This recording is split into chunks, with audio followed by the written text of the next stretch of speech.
ना ना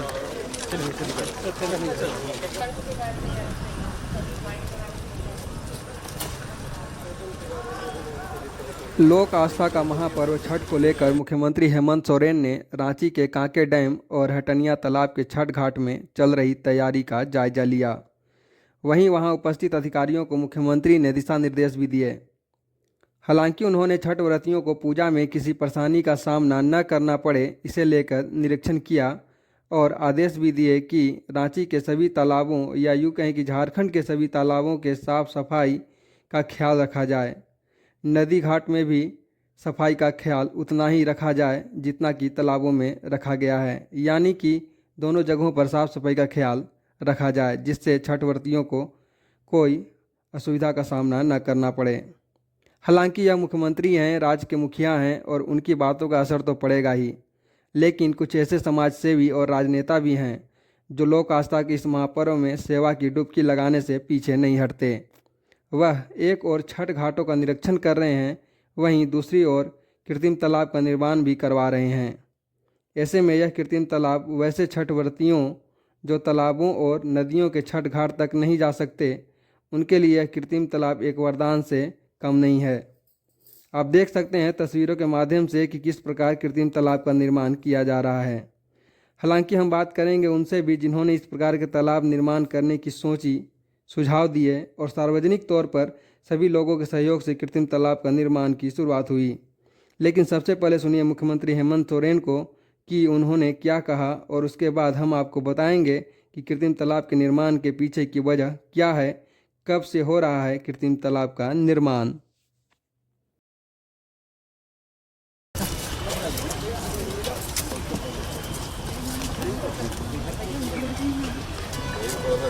बचाए तो बचाए, तो खुला बॉम्बे वाला तो बहुत करने की बात है।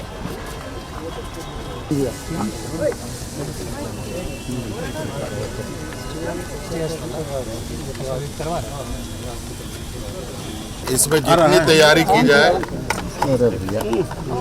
ये उठाना यार कैमरा से उतना ही कम है और ये सामूहिक दायित्व के साथ ये काम किया जा रहा है और लगभग जितने भी छठ घाट हैं उन सभी छठ घाटों में लोग लगातार लगे हुए हैं, कोई कमी बेसी ना रहे और प्रयास है कि जितने भी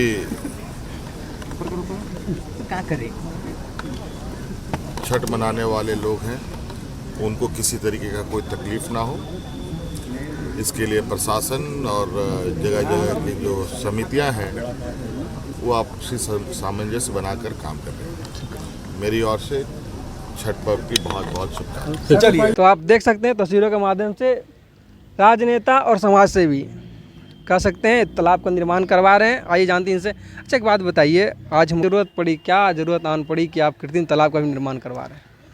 देखिए, छठ जो है वो बड़ा ही महापर्व है, नेम और निष्ठा का पर्व है और बहुत ही मान्यताओं का त्यौहार है। मुरादें पूरी होती हैं। जो लोग भी अपने आस्था को लेकर के छठ महापर्व करते हैं उनकी भरोसे और विश्वास जो है वो कायम रहती है। बहुत ही लोग इससे डरते भी हैं कि छोटी सी भी गलती या चूक हो जाने से भगवान जो है इसके माफ़ नहीं करते। और साक्षात हम सूर्य भगवान की उपासना करते हैं। पहले अस्ताचलगामी सूर्य की उपासना करते हैं, फिर उदीयमान सूर्य की उपासना करते हैं। रह गई जहाँ तक कि तालाबों के साफ़ सफाई की और कृत्रिम तालाब के निर्माण की, तो सबसे पहले मैं आपके माध्यम से माननीय मुख्यमंत्री जी को धन्यवाद देना चाहूँगा कि हर साल वो छठ घाटों का निरीक्षण करते हैं, छठ घाटों का दौरा करते हैं, वहाँ मुकम्मल इंतजाम के आदेश देते हैं। एक संतोष के भाव होते हैं राज्यवासियों को, छठ व्रतियों को, कि जिस राज्य का मुखिया इतने बड़े महापर्व को लेकर के घाटों पर निकलता हो और उसके लिए पूरी आस्था के साथ जो है वो छठ व्रतियों के आयोजन को सफल बनाने के लिए प्रयास करता हो, तो ये बहुत बड़ी बात है। हम जैसे लोगों को कृत्रिम तालाब, देखिए इसके 2-3 वजह हैं।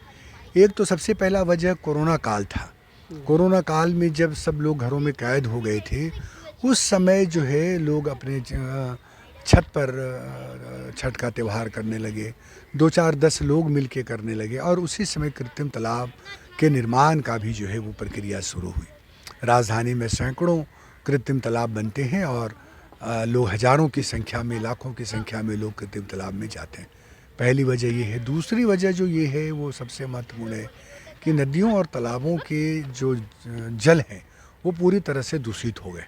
ड्रेनेज सीवरेज की व्यवस्था नहीं होने के कारण, लोगों में जागरूकता नहीं होने के कारण जो घरों के गंदगी हैं, जो गंदे पानी है वो सीधा नदियों और तालाबों में जाते हैं। आप देखेंगे तो नदियों में लोग डुबकी लगाने से अब डरते हैं। दुर्गा पूजा के दौरान मैं खुद इसका गवाह हूँ कि कलश भरने के लिए जब हम डोंडा के बटन तालाब गए, वहाँ से जब महिलाएं लौट करके आईं तो कई दर्जन भर महिलाओं को जो है वो डेंगू हो गया, क्योंकि डेंगू जो है वो गंदे पानी की वजह से ही होते हैं। आप अगर नदियों में खड़े होते हैं भगवान सूरज को अर्घ देने के लिए, तो आप देखेंगे कि अगर आप डुबकी लगा के निकलेंगे तो कई दिनों तक जो है वो शरीर में खुजली होती है। तो धीरे धीरे लोग अपने छतों पर या 150 लोग मिल करके कृत्रिम जलाशय का निर्माण कर रहे हैं। हम जहाँ यहाँ खड़े हैं डोरंडा 56 सेट में, यहाँ भी मुझे लगता है 5 साल हो गया ये कृत्रिम तालाब बनते हुए और हज़ारों की संख्या में लोग, एक मेला लग जाता है। सैकड़ों छठव्रती महिला पुरुष यहाँ पर छठ व्रत करते हैं, पूरे नियम धर्म से होते हैं, पानी साफ मिलता है। नगर निगम से अभी हम लोग तुरंत मिल कर के भी आए हैं, प्रशासक से सहयोग के लिए उनका भी सहयोग मिल रहा है। तो मैं समझता हूँ कि कृत्रिम तालाब के जो बढ़ते उपयोग हैं वो लोगों को काफ़ी मदद पहुँचा रहे हैं। छठ पर्व के आयोजन में लोग आसानी से जो है वो उपलब्ध हो जा रहे हैं तालाब, और लोग मिल करके यहाँ पर छठ का आयोजन कर रहे हैं। तो हम जैसे लोग जो हमेशा पिछले कई दशक से जो है वो जब स्वर्णरेखा नदी के किनारे जाया करते थे, वहाँ भी हम लोग तैयारी करते थे। आज भी हम लोगों ने कई छठ घाटों का निरीक्षण किया है। कल फिर हम लोग जाएंगे, छठ घाटों का निरीक्षण करेंगे। और जहाँ छठ व्रतियों को कमी होती है, रांची महानगर छठ पूजा समिति उनको सहयोग करती है, उनके लिए प्रयास करती है कि उनके सारे इंतजाम कर दिए जाएं।